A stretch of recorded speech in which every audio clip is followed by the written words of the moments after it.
Hi, I believe we're live, which is really a good sign so far. Hi, welcome to How to Say No Without Guilt. My name is Randy Buckley. I will be your tour guide for the next hour. I'm coming to you from my living room floor, and because it's very comfortable. And I'm here with my colleague and friend, Dusty Arab, who has been helping me produce this, and she is going to be fielding questions and being her all-round awesome self. So if you have questions, you can put them in the chat. We'll get to those, and yay, thank you so much for being here. And if you're watching the recording, thank you for watching the recording. That's awesome too.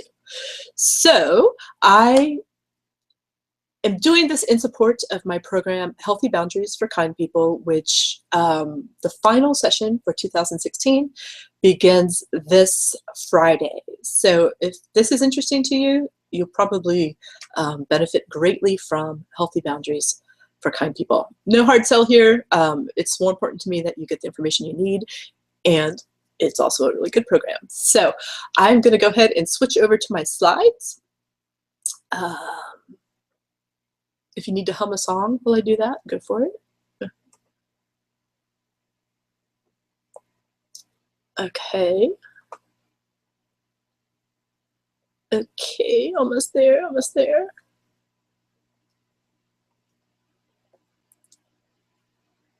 And all right, here we go. So how to say no without feeling guilty. And when I was thinking about what I wanted to talk about today, I was going through the hundreds of one-on-one coaching conversations I've had with people over the years, and the homework from people who've done Healthy Boundaries for Kind People, and guilt is like this keyword that keeps showing up. Guilt, guilt, guilt. And it sucks, sucks, sucks, because it really chokes what we want in the world. So that's why I'm offering this to you today, because it is not all of boundaries, but it is a really good first step, and we'll talk about that in a second. And my cat is saying hello, so if you hear meowing, it's not me. So hello again, my name's Randy, and I've been coaching for about 10 years, professionally, probably closer to 40 all around. And yeah, I love it. As I said, this is in support of Healthy Boundaries for Kind People, which is starting very soon. And it's a different take on boundaries. It's not your typical boundary advice, nor is what I'm going to say today, because I don't think that serves kind people at all. So I did the outline for this webinar, and then my son had a birthday last Monday, and he turned 5. And he is really into mummification right now in ancient Egypt. He's fascinated with this. So because I like to nourish his interests and passions, we went to the Ancient Egyptian Museum in San Jose, California. I live not too far on the Monterey Peninsula, so he could learn about mummification and also ancient Egypt. So they have this really, really cool tomb, a replica of a tomb that you go down into, and you go through different rooms and passageways, and it's the replica of the discovery of King Tut's tomb.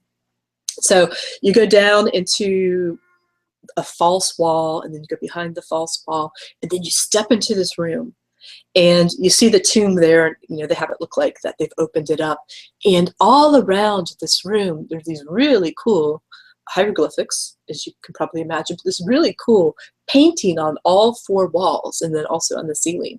The goddess Nut was on the ceiling, and the story is of this person's life, Tut in this case, and shows about how he went through life and was a very good person, and how he's serving the gods all along on this wall. And then it starts talking on this one toward the end of his life, how he's meeting all the gods so that he could be mummified. Right? This really is leading somewhere. And so I was explaining this to my son, and then I was reading the last panel on the wall, and I was fascinated because I don't know that much about ancient Egyptian mythology. Curious, but I don't know that much about it. And he said, "Mama, what's that?" So I started reading the handout for the self-guided tour. And there's this really cool scene, and it was because the Egyptians thought whatever they painted on the wall would be what happened, so they could kind of tweak things. I almost said twerk. I don't think they did that. But they could tweak things a little bit here and there, so whatever was on the wall would be what happened to have this afterlife. So it showed the scene of now, at this point, just Tut's heart, because they, of course, have removed most of the organs from the body, which is fascinating for my son, but not the topic we're going to talk about here. And they had his heart on a scale on one side. And the god Anubis, the god of mummification, had his jackal head. And on the other side of the scale was a feather. And what you had to do to have an afterlife was have a heart that was lighter than a feather. And the heart was a heart of guilt. So if your heart of guilt was lighter than the feather of truth, then you would go on to the afterlife. And so the ancient Egyptians could manipulate this a little bit and make sure that they painted it so that the heart would always be lighter. But I loved this idea. I loved that having a heart free of guilt, and of course they were talking about deeds. In Sanskrit, karma actually means deeds. So they were talking about things you have done in your life. Have you been a good person? You had to answer 42 questions. Have you stolen milk from a baby? Things like this. And you had to answer no to all of them. But it was so cool to see that if your heart was free of guilt, your feather of truth could allow you to fly. So I wanted to open up this webinar with that story. And now I hope that you will find what we're talking about here helps your heart be a lot more free of guilt and your truth as light as a feather, allowing you to fly. So I've got a lot of things. I'm going to talk more about guilt, but I want to talk about the importance of saying no. Boundaries are often depicted, to my chagrin, as just being able to say no. And then like full stop. And so I'll read articles, coaching blogs, psychological articles, just say no. Sounds very Nancy Reagan-esque. And we are far more complex creatures than that. Because we're kind people, we care deeply about others, and just saying no is often not enough. But it is a huge first step. And that's what we're going to focus on today. So it's really different, and the thinking behind it, the thoughts behind it are really different for kind, sensitive, and empathetic folks to be able to say no. Because when we say no or honor our boundaries, we often imagine we're becoming all the things we don't want to be. Because maybe we have seen people become real jerks when they've said no. Or maybe we think you have to act like a real jerk or be an ass to say no to somebody, or that you've heard from people that, oh, they said no to me. And it's all these things that mortify you that you might become if you have boundaries or say no to somebody.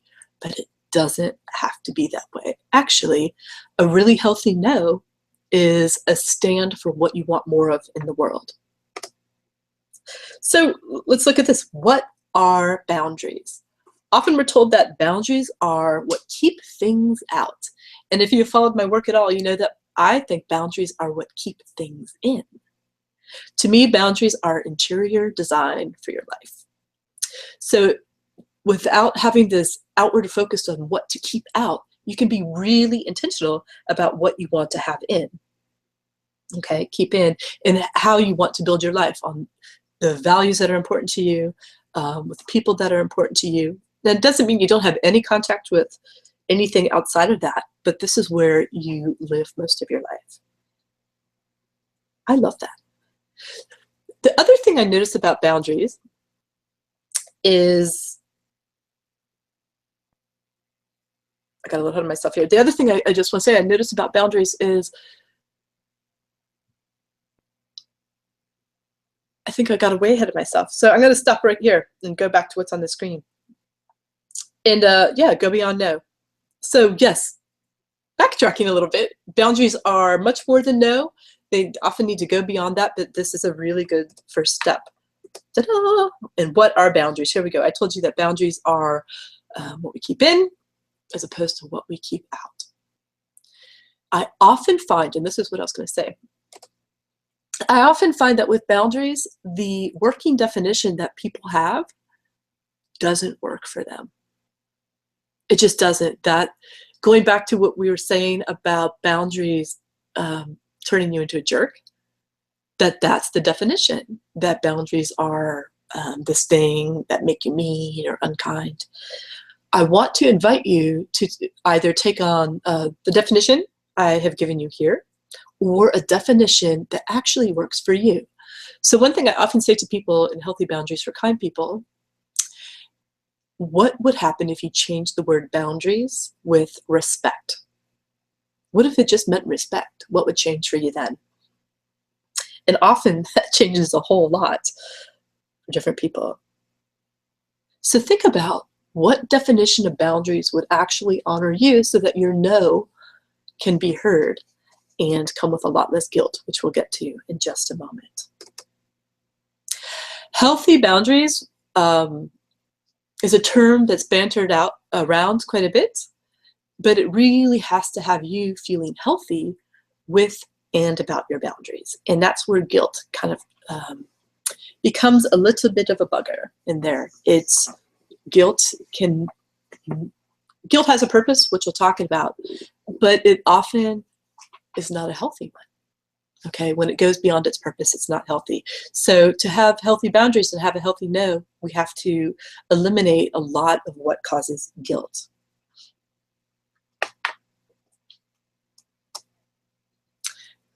That's what I was saying. Does have a function. But think about that guilt in your heart.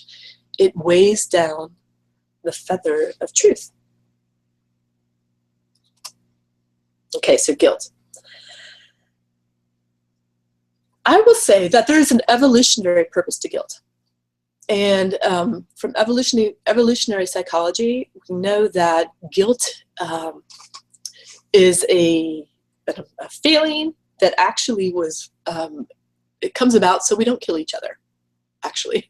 That is the main purpose of guilt, so that we have some sort of moral conscience that we don't wipe out the population. That was the purpose of guilt. Now that has morphed a lot over time. It still serves that purpose for most people. But guilt also, as society advanced, guilt was a healthy tool of manipulation. And that was, now it's not just about not killing people. Well, didn't know I was going to go there, did you? But now it's about helping people follow the mores of society as time progressed. And that would be really being moral people. So it went beyond not killing, but being able to share. If you had extra, people might feel guilt, which would provoke them to share. Guilt had a healthy purpose, not just to not exterminate our race, but to actually have people do acts and have feelings that would contribute to its survival. Good acts, deeds, but it kind of came through this really funky funnel of guilt. And guilt usually arises now for us, now that we don't necessarily need guilt to steer us and be our moral compass. Guilt usually arises when we try to manage somebody else's response to what we say. Okay, that's a super big deal.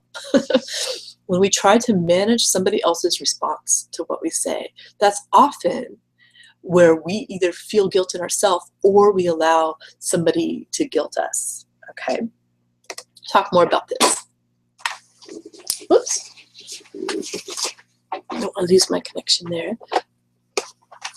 Sometimes our guilt with boundaries and saying no has more to do with how we're holding what we believe, how we are presenting our no, has more to do with how we feel about our no. And guilt absolutely chokes boundaries. It has us regret our no to prevent us from saying it.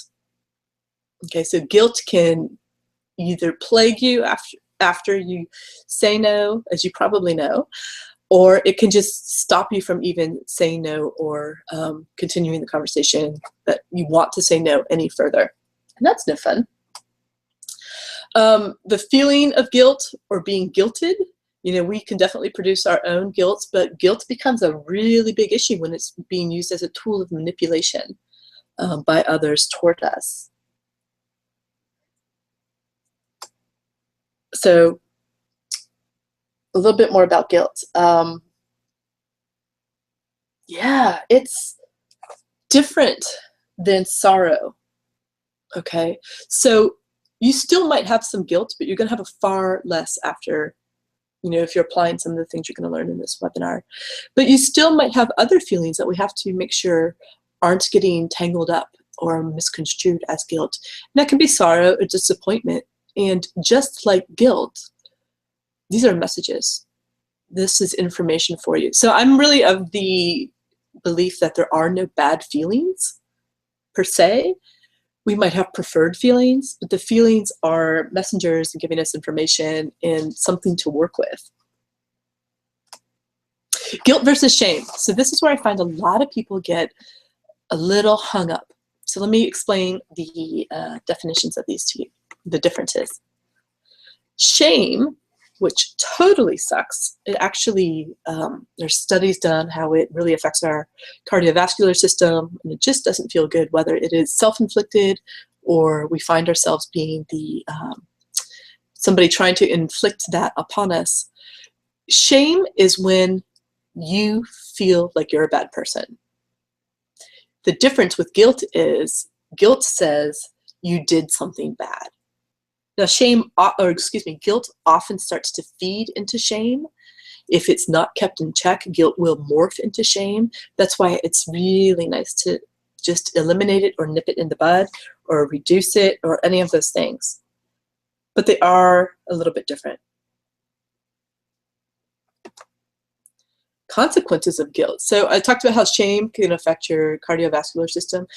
Guilt, oh man, I'm talking with my hands right now.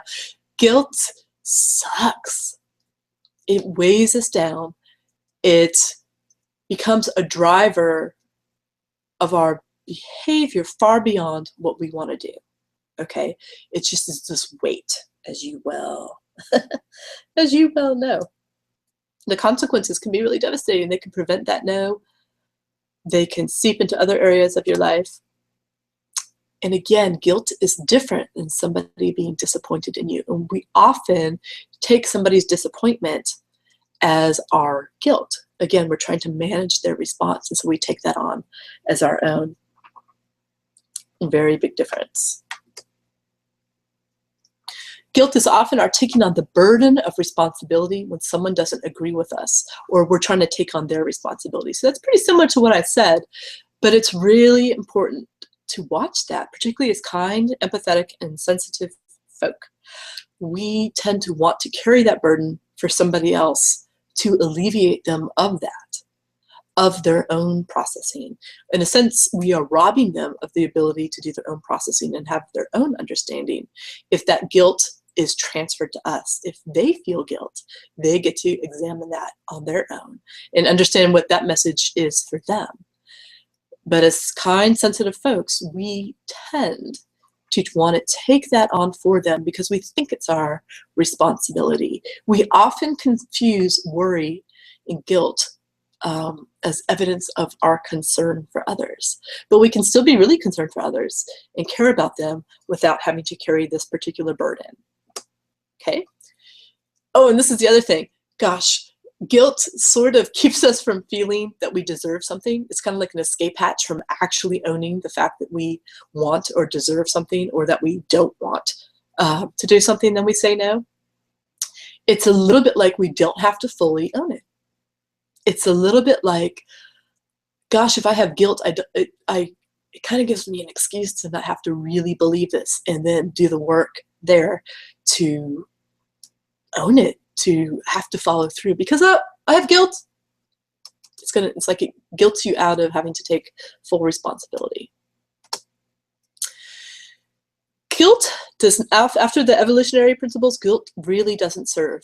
Psychologists call it a social glue in those mores, in values, which we'll talk about in just a moment, in social norms. But your no to something might be way bigger than guilt providing value. Whereas your no could be taking a stand for something like kindness, empathy, respect, and that is far more effective than you trying to carry that burden of guilt where you only feel that, as opposed to your kindness going out into the world. Okay, so this is where I get really excited. Very excited. In Healthy Boundaries for Kind People, I say boundaries are like a garden. I actually use tons of metaphors. And this is my very favorite one, and it works so well in being able to say no without guilt. So let me explain this a little bit. Boundaries are like a garden because, much like I say, boundaries are what you want to keep in. You get to cultivate what's in that garden. You get to design it exactly how you want it. I often use concentric circles to explain this, where you are in the center and then each circle coming out from you are different values. And you plant what you want to grow there. You have people, you only let people into the layer where you feel they belong in your life, or where you want to interact with them. So if you're in the middle of your garden and your first ring is, the first layer out is intimacy, and maybe the next layer out is beauty, the next layer out is truth or respect or compassion, whatever these values that are important to you, this is what you grow in the garden. This then becomes what you have in your life. So when we're growing our garden, we are the ones that either plant the seeds of guilt or plant seeds into a medium where guilt can grow. We are either the ones that plant the guilt in our garden or have a medium where guilt can grow. And we can actually control that medium, like the soil, quite a bit, which I will be talking about. But I just love this. So think about that. Boundaries are like a garden. And if you get to cultivate that atmosphere, and if you are really intentional how you weed and how you care for the ground, it's not creating a new boundary all the time. It's not having to say no from scratch all the time. It's saying no from this fertile ground that you have cultivated and created. That makes a whole lot of sense, okay? Again, healthy boundaries are about what we want to keep in, what we want to grow and cultivate. So for that to be healthy, we need to keep it a guilt-free zone. And that can take work. Guilt can pop out, or pop up in this case, but we weed it. How guilt grows in our boundary garden, okay? There's three major things. And this is going to be the how. After we look at the three major things, we're going to look at the how to avoid them. All right. Guilt grows by what we plant in the garden. Sometimes we plant seeds of guilt. That's when we don't actually believe we deserve the no of what we're saying. So if I say no to you, Dusty, I don't want to, I would not say no to you for this because I think this would be awesome. But if I say no, I don't want to go to the movies with you, but I feel really not so sure I should say that to you, guess what? I just planted a seed of guilt. That guilt will then grow. The seed of guilt is our doubt that we actually deserve what we want to take a stand for. Okay? The seed of guilt gets planted when we don't fully believe what we're taking a stand for or don't think we deserve that no. It's big. What grows when you don't say no? In other words, you have to be really careful not to plant weeds or you'll get them. So let's think about it. If you are planting seeds of guilt, whether that is feeling like you don't deserve your no, you don't believe it, you don't think this person's going to accept it, you're not sure how to say it, guilt grows. And what grows in its place? What does guilt look like in your garden? What are the weeds of guilt? For a lot of people, first off, it's resentment that is really, really big. So think about it. When you don't say no, or you don't believe your no, what do you get instead? What grows for you? And as the ancient Egyptians might think, grows in your heart of guilt. Because that sucks. That's no fun at all. But think about it. What grows for you? The other way guilt shows up in our garden, through how we plant it, or how we plant our no. This again goes to if we don't really think we deserve it, we kind of plant some seeds of no. But even more importantly, it's our delivery of the no. If we deliver our no, or whatever we want to say, in a way that is not in alignment with who we are or our values, we planted some guilt. Because what we're going to get is what we planted. So if you are unkind in your delivery of the no, whether that's because you're super nervous, or you're not sure how to say it, or you don't fully believe it, but it comes across in a way that's not in alignment with who you really are, you're going to get guilt. Maybe on both sides, from and you're in guilt for yourself, but guilt in other people as well. That guilt can come back and turn around and use it as trying to guilt you. What often happens is kind people have tried boundaries. They've tried to say no, and it did not go well. And I've talked to clients where they almost have post-traumatic stress over attempted stands for boundaries. And that feels awful. And then you think, I am never, ever going to do that again. I never want to do that. I'm not going to think about it. Because we fumbled, it became a disaster. And you wish you had said nothing at all. So if you're going back to the garden analogy, how do you plant something? Do you jam it into the ground? Do you follow the directions for that particular plant? Is it a sprout? Is it a seed? You really plant it in the way where it's going to thrive. And our delivering our no, if we can deliver it in a way where it's going to be in alignment with who we are and respected, it will thrive. Again, we doubt we really deserve it. We plant our flowers and a few seeds of guilt slip in. We deliver it in a way that is not in alignment with our values. And I'll talk about how to do it in alignment in a moment. And you fumble, and it becomes a terrible disaster, and you wish you'd never said anything at all. So consequently, you are scarred, and you never want to say anything again because you remember this horrible experience. And then the last thing of the 3 ways guilt grows in the garden is the medium. So this would be, back to our metaphor, the soil that we planted in.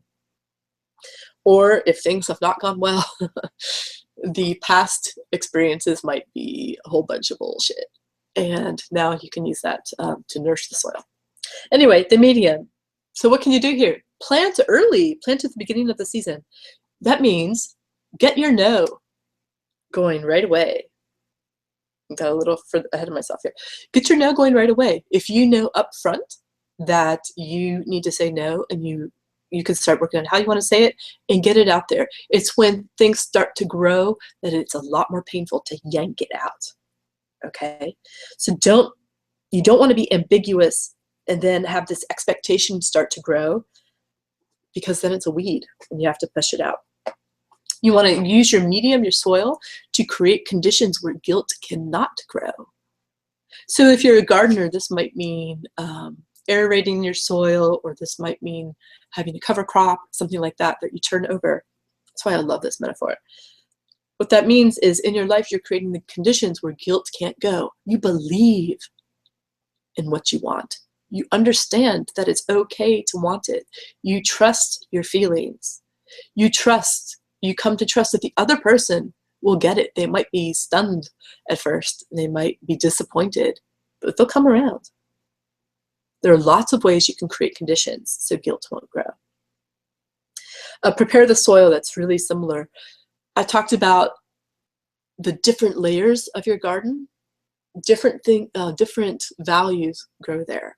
Okay, so if you are feeding the soil beauty in your life, if you're feeding your life truth, all these things, this will help prepare the soil. All right. This is really, really good. I love this one. Honor what wants to be seen in them. What I mean by that is if you're saying no to somebody, well, you don't have to go into this full explanation. Try to see what they are asking from you, because what wants to be seen in them? What in them wants to be validated? That's really helpful, because then you can structure your no so that that gets seen and validated, and you can still say no. And I'll say more about that in a little bit. But that is a total game changer right there. People, especially if you're new to saying no, or it's somebody you haven't said no to, or people are not used to you having boundaries and suddenly you have them, they're going to freak out. They are not used to it. And people get wobbly. Not everybody freaks out, but a lot of people will. People get wobbly and freak out because before you said no and before you had boundaries, they had a pretty good idea of where they stood in your life. That in relationship to you, they knew their identity. And when we say no, when we say, this is what I'm taking to stand for, these are my boundaries, they don't know who they are. It messes with their identity, so they freak out. And that's usually where they try to turn it back around and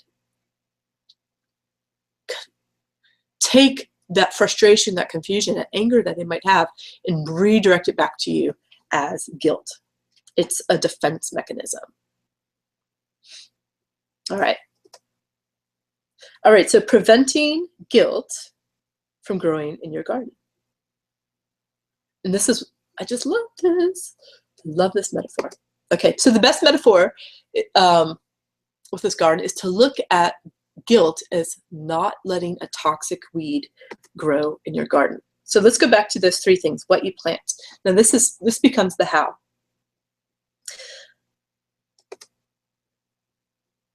When you say no, you are taking a stand for something bigger than you.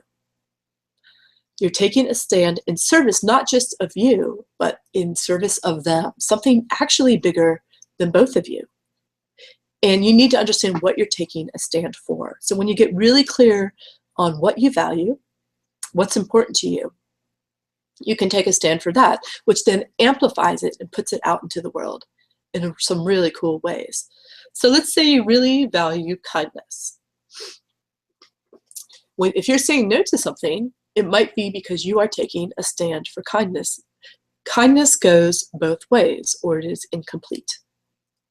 The Buddha actually said compassion must go both ways, or it is incomplete.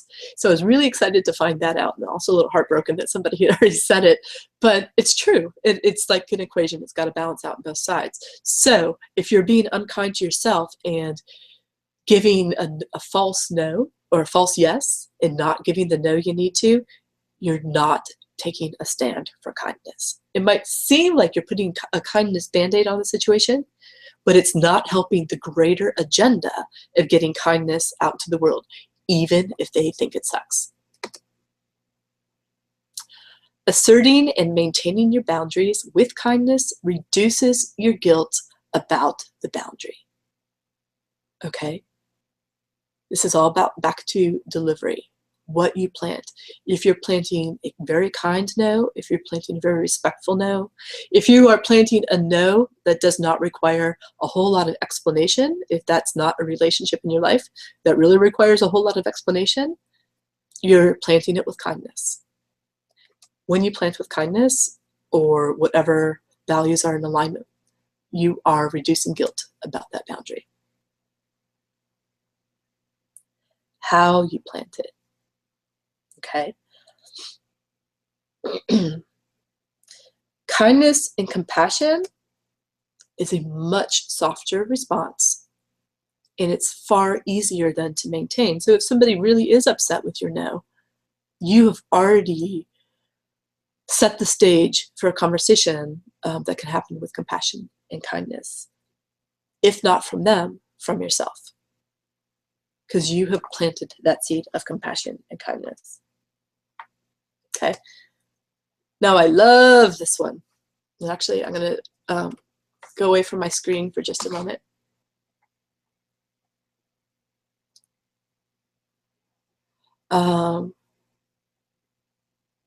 Okay. So I'm going to stop screen sharing and just show you the superhero pose.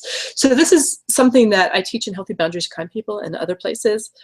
And I actually learned it from my dad. And it is, my dad spent some time with the Navy SEALs. He was a Navy SEAL. And one of the things that the SEALs do, so let me give you a little bit of background. He taught me this one day after I got beat up from walking home from school.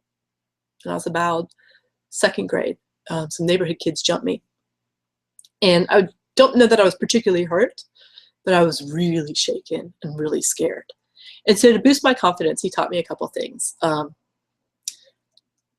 don't know if I should totally go into that story because it's kind of funny, but I'll tell you in just a second. But one of the things he taught me was this, what is now called a superhero pose. And that is SEALs, if they want, because they get scared too, and they have to take a stand for something bigger. Hey, Dusty? Yeah, sorry. My app is bugging a little bit. I think we're back. We're good. Okay, no worries. I just want to make sure that everything was moving along. Thank you, that everything was okay. So, SEALs get scared, but they do understand they're taking a stand for something else. What they do is they anchor, excuse me, they anchor a thought, they anchor a feeling in their body by developing a pose or touching their arm or something that's going to anchor them into the body. What we can do now, from the research of Amy Cuddy and also superheroes from around the world, is to have a superhero stance, okay? Amy Cuddy is a Harvard researcher whose TED Talk went viral. I was really excited to find this because it was everything that I had been taught, but she actually had research around it. She says if you hold this pose, arms out, if you see on my arms, hands, for about 2 to 3 minutes, your confidence is going to shoot up. And that's really helpful when you are delivering a no. Because again, the method you deliver it is often more important than what the actual message is, because it's the energy from that message that gets planted. And if there's guilt, you plant the guilt will grow. So this is a really good one. Not that you have to stop in front of the 7-Eleven and do this, but if you're in a situation where you're on the phone or you're going to get off the phone, put your arms out for a couple minutes. It's actually a really nice stretch, and think about your no and why you deserve it. It's going to be radically different than had you not. The other one I really like is the superhero pose, hands on hips, kind of looking out, gives you superpowers. In that, this is what works for actors on a stage, right? They wear the clothes, which does a lot of transformation in and of itself, but walking as that character, you take on a lot of their traits. So in your superhero pose, if you're taking a stand for kindness, Captain Kindness, or whatever is important to you, you will, you'll get that, and that'll come across in what you plant. Okay.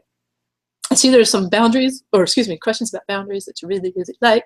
I'm going to go back to screen sharing so I can get to your questions. And this little sucker's got to go away. Okay. Just a moment, please, while I get back to this share. And here we are. And here we are. Okay.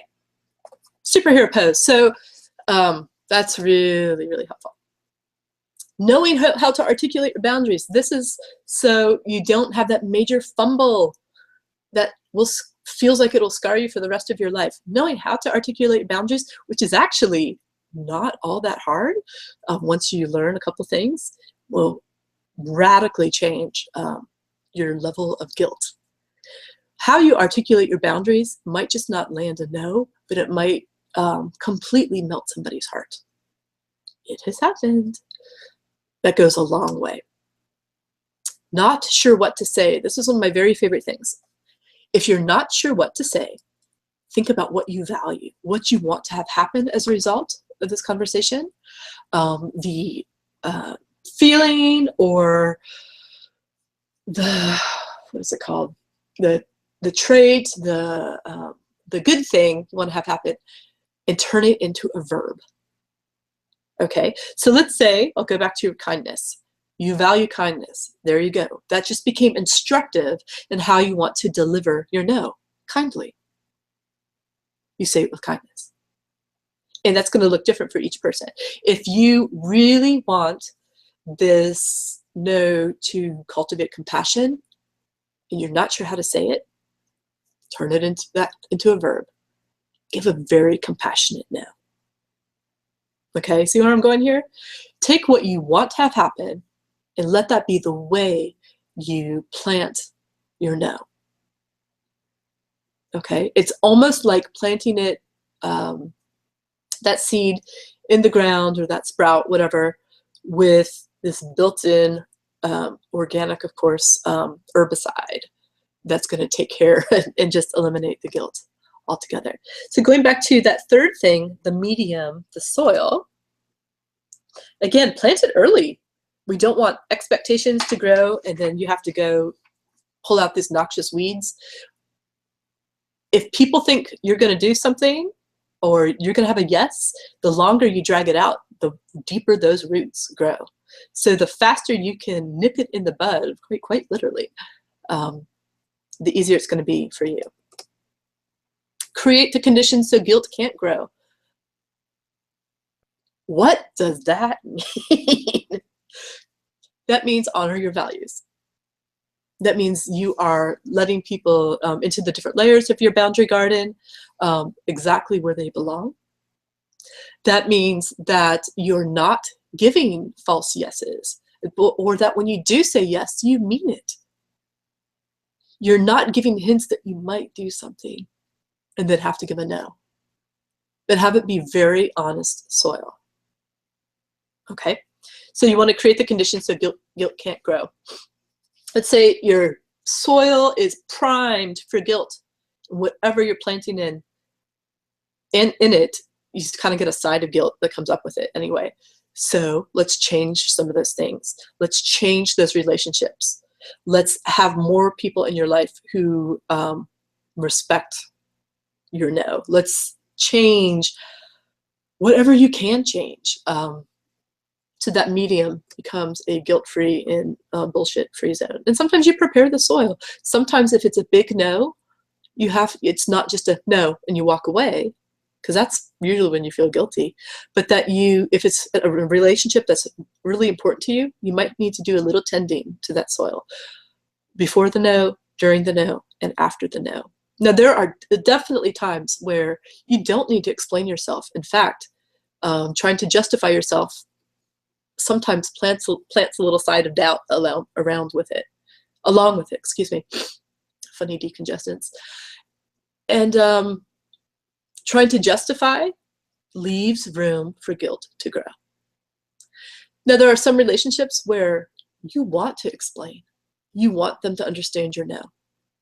And that's fine. But not everybody, I don't know if I want to say deserves, but not everybody needs your explanation or justification. And many times, a simple no thank you is the kindest response you can have. Okay? Now this is where you honor what wants to be seen in them. Okay? So why are they asking you this thing? Maybe they are asking, and I come back to this example because it's come up a few times with clients, a very situational example, that somebody just assumed that this person who's a really good baker would just bake the birthday cake for everything. And she got a little tired of it. She got tired of that being the assumption. But why did they want to ask that? Well, let's think about it. Maybe they liked that tradition. Maybe they thought she was an excellent baker. While she was feeling resentful and taken advantage of, there was definitely a reason. And if we can speak to that reason, or at least honor it in our no, be mindful of it, that changes things. When people are seen, they feel valued, they feel respected, and they will honor your no. If guilt starts to creep in, honey, weed it out. Okay? Again, guilt is information. Look at the information, see what it has to tell you, and if you need to adjust, adjust. If it's just something you need to process, allow yourself to feel it and process it, and then be done. Okay? Digest it. So again, you don't have to say any of this. Oh, so now I'm going to tell you why, and now I'm going to tell you about the medium. You don't have to say any of this. Again, a no thank you is might be wildly sufficient. If you value humor, a no plus a little joke might be wildly sufficient. If you value sarcasm, a no plus a little silly sarcasm in the right context might be sufficient. But feeling all these things and holding them in your mind will remove you, will prevent you from planting the seeds of guilt along with your no, because you know it's coming from a place of kindness and it's coming from your heart. All right, so let's practice saying no. If you have a sheet of paper, grab it. If you have a situation in mind, think about it. All right, you can write it down.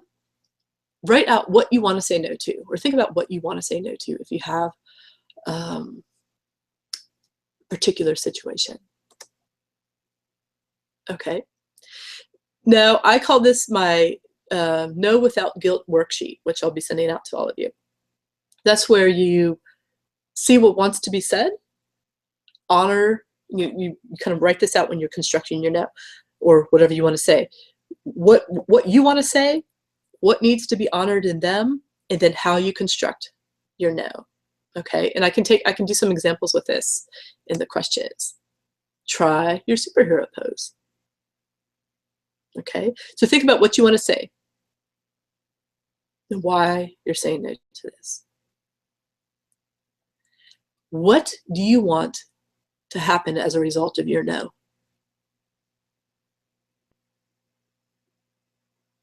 And then you structure your no that way. Again, that might be a no thank you. It could be a no, let me explain why, if that's the right place. But if you're coming from kindness and coming from respect, you're not going to get seeds of guilt. And then, of course, try out that superhero pose. So again, what you want to say, and if look at the feelings you have around it, they have around it, and that will structure your no. 3 things. Remember, when you say no, you're saying yes to some sort of greater good. Sometimes it feels like tough love. Okay, you have to say no to something, this thing, in order to say yes to this other thing. There's a concept in Buddhism called idiot compassion that we talk about in Healthy Boundaries for Kind People, and that's when we often say yes to the situation because it feels like the kind thing to do. And it might be, for example, let me give you a really good example of this, quick one. Somebody who's trying to stop drinking. They really working on stopping drinking, and late at night they're like, oh, can I just have a glass of wine? The kind thing in that moment might feel like, oh, they want a glass of wine, let me get it for them. But you know you're taking a stand for something bigger. You know that to them it's important that they don't have it. So you can feel really good in taking a stand for the greater good and saying no. Pick your no. Is this a no thank you? This is a no, I'm washing my hair on Tuesday night. Is this, what is your no that needs to happen here? Know what your no is, what kind of no you want before you say it, and then envision the outcome.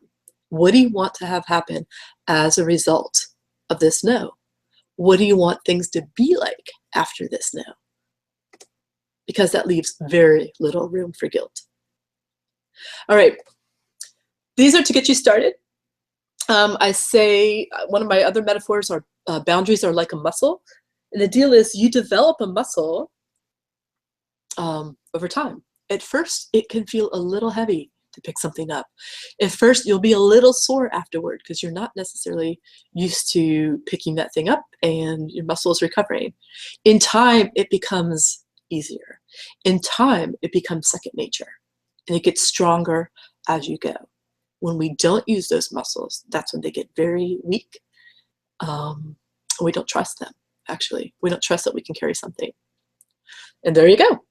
Boundaries are like muscles. It might be hard at first and it might leave you a little sore, but that soreness also means you're making progress. So let's go back to that myth from ancient Egypt, or that belief. A heart heavy with guilt will not allow the feather of truth. Saying no in a way that eradicates or greatly reduces your guilt, being sure of your no, trusting it, and knowing that you are standing for something way bigger, something like kindness that you want to put out into the world, that feather of truth is light. It can help that value in you take off. So my course is Healthy Boundaries for Kind People. It starts Friday. We're trying something different this time, doing about 4.5 months, so it will go through May. As cliche as it is, it's been called absolutely life-changing, and I'm very proud of it, very excited about it. I offer a lot of one-on-one support in that, and it's all because I think boundaries are the infrastructure of your life. Without them, what you want, without boundaries, what you want to build on cannot support you. When your boundaries don't support you, or you don't have that infrastructure there, your kindness cannot only be, your kindness can not only be honored, but it can thrive with those boundaries in place. Okay. Another one I really like, boundaries are like a spine. Sometimes they bend and flex so you can do the things you want to, but they allow those muscles to grow, and they hold you up and give form and shape to your life. So I'm going to hop on over to where I can see Dusty and any questions you have, and field some questions for a little while, do a little hot seat coaching. But thank you. Thank you so much for listening, and I hope this has been really helpful to you. If you have any questions, I will respond. All right. And to that effect, Randy, I'll help you go through some of these. Yeah, please do. Yeah, our first question is from Helen, and she's wondering how you navigate creating boundaries with someone you've known for your whole life who you haven't had great boundaries with in the past.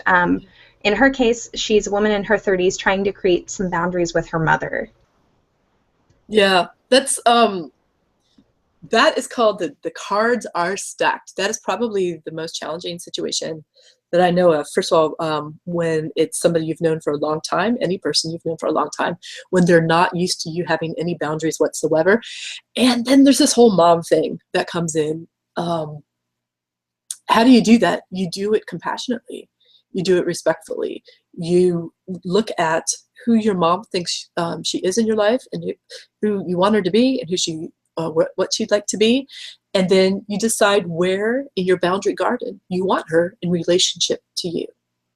Okay, so, and then that's how you respond. So if you say, I don't want her right next to me, I want to move her out, and there's nothing wrong with that. There's no judgment about where somebody is in your boundary garden. In fact, I've actually had to create separate gardens for people that I love deeply. But you start communicating and interacting with her from whatever that value is, that place. And with the mom one, that is, like I said, the loaded deck of cards, or stack deck. I'm not a card player. But it can be done. And it really goes back to seeing what they want to have honored in them, what's important to them. And the other part is, and again, there's a lot more to this. I don't want to make it sound like it's just this snap thing, because this is complex. Our thoughts are not these simple things that we can, or thoughts and feelings are not these simple things we can just banter about or throw around. But when we honor our own boundaries and respect our own boundaries, other people start to too. And I find, particularly with moms, we don't honor our own boundaries. And guess what? Nobody then will believe that you have boundaries. Okay, so there's more to it, but I hope that gives you something to think about and start to go on. And if you think the course would be helpful, I can give you a lot of support in that too. Okay, Dusty, what's next? Beautiful. Our next question was actually a statement from Mary, and she said she's found that when she gives a reason, people feel like that gives them the right to determine if her no is valid. Could you speak to that a little bit? Sure. Hi, Mary. I know Mary. So yeah, I often, so I'm training a group of coaches right now to deliver the Healthy Boundaries for Kind People material, and we were just talking about this. And what I said is, often when we give a reason or a justification, it's like we don't fully believe it ourselves, so we're trying to justify it to ourselves, and it's almost like it becomes court. Your Honor, X, Y, and Z, and then they're the other attorney. Well, da da da da da da, and it starts becoming this back and forth of who's right, who's far more righteous, and it's this ping ponging back and forth. So sometimes the easiest thing to do is to just say no, thank you. Done, because when we say more, it often is perceived as an invitation for a conversation. And if you don't want to have a conversation about it, don't say anything else. You are definitely in control of that. And if somebody still comes back to you, you can just reassert your boundary and stick with it. Because like I just said to Helen, if you don't honor that boundary, other people won't either. All right. Our next question comes from Kelly. She says, sometimes when I say no, I feel like I'm judging the other person for them being okay with the behavior I won't do. Is this just me trying to take on the burden of their process? Yes. Yeah, actually that was very self-aware, and there might be a yes but in a couple other aspects in there, because there's always more than one thing, I think. And yes, I think you are trying to manage it for them. You're trying to alleviate them from carrying that burden, and so you are taking on guilt that you don't, number one, you don't need to, but we also then take away that chance for them to fully process it themselves. They are going to be stuck in that place when we try to take that guilt on for them. They are robbed, it's a little strong language, but they're robbed of the ability to grow up, to process whatever that was when we try to take it on for them. So it's a little bit to me like if my son is having trouble making friends, if I go out and make friends for him so he doesn't have any trouble and he has friends, guess what? He doesn't know how to make friends. But if I give him some tools to go out and make friends and let him go and do it, he'll learn how to do it. I don't have to jump in and manage that for him because it robs him of the ability to learn how to do it. Yes, that's my answer. You're welcome, Helen. I see your thank you. Perfect. Our next one comes from Kimberly. She's wondering about setting up a no with someone who is emotionally unstable. She has a neighbor she doesn't engage with much for that reason, who is now trying to use social media as a way in with a friend request. Ignoring the request doesn't feel kind, but engaging her by speaking to her even via social media feels like inviting her emotional instability into her space. She's always been kind with her, but her neighbor's reactions tend to be inappropriate. Kimberly is a wildly kind woman and a very cool woman. And I can see her having this challenge and conundrum of what to do because you are so kind. You hit the nail on the head. Interacting with her in social media actually is giving her false hope. Okay, so when we're giving false hope to somebody, there's actually something from ancient Viking texts that says one of the cruelest things we could do is not to kill a person, but to give them false hope. And I don't know if I would agree with that, maybe in some circumstances, but false hope that they're going to connect with us by engaging with them on social media is far less kind than having a polite decline of, I'm not friends with my neighbors on social media, thank you. Done. Okay, so if you can find a way you can say that one thing and just stand by it and don't engage. It goes back to people will believe I'm sounding like a broken record, but people will believe our boundaries when we trust them and honor them ourselves. Hope that helps. I see Dusty's asking questions. Any other questions or comments? Something doesn't sit well for you, I can handle it.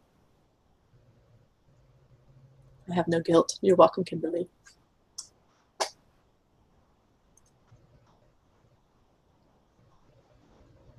Beautiful. Well, I think that's all we've got for today. Cool. Hey, thanks. Thanks, y'all, for coming. I appreciate it very much. And thank you, Dusty. Dusty's amazing, everybody.